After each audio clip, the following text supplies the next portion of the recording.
justice. La justice est rendue au nom du peuple français. Ça, c'est le principe de base. Et notamment dans les affaires criminelles, le principe de base, c'est que pour que ce principe soit réalité, on a mis en place les révolutionnaires de la Révolution française, ont mis en place le jury populaire. Puis est arrivée une première exception, 86, terrorisme. Et même sur cette exception, je dois dire que je ne sais pas ce que j'aurais fait en 86. Si, je pense que j'aurais voté contre en 1986.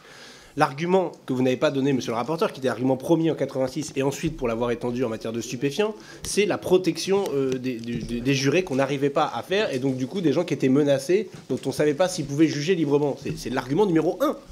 D'ailleurs, je m'étonne que vous ne l'ayez pas employé en la matière. Et en matière de stupéfiants, c'était ça le sujet. Ils ont tellement de moyens que derrière, on ne sait pas protéger. Mais je me dis quel aveu d'échec. Ça veut dire qu'on ne sait pas protéger les jurés dans le cadre d'un procès.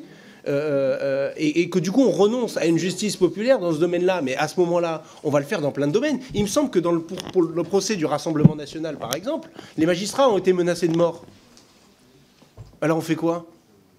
Les magistrats aussi peuvent être menacés, corrompus, etc. Enfin, je veux dire, le sujet est le même. Donc, et pour moi, je dis juste qu'en plus, les jurés, comme ils changent, comme ça tourne, je trouve même que le risque corruptif est plus faible qu'un magistrat professionnel qui est toujours au même endroit, surtout quand c'est centralisé là avec un PNACO et avec ce qui va derrière. Je vous rappelle qu'il y a une magistrate en Corse, amie de Dupond-Moretti, qui a été mise en cause récemment aussi, justement pour avoir aidé une partie de la mafia à Corse sur des enquêtes en cours. Enfin, c'est de ça dont on parle. Donc me dire, ah, le juré pourrait être corrompu, bah oui, mais les magistrats aussi. Donc ce qu'il faut, c'est assurer des mesures de protection. On devrait plutôt discuter de ça. Comment garantir le fait qu'il y ait des cours d'assises ?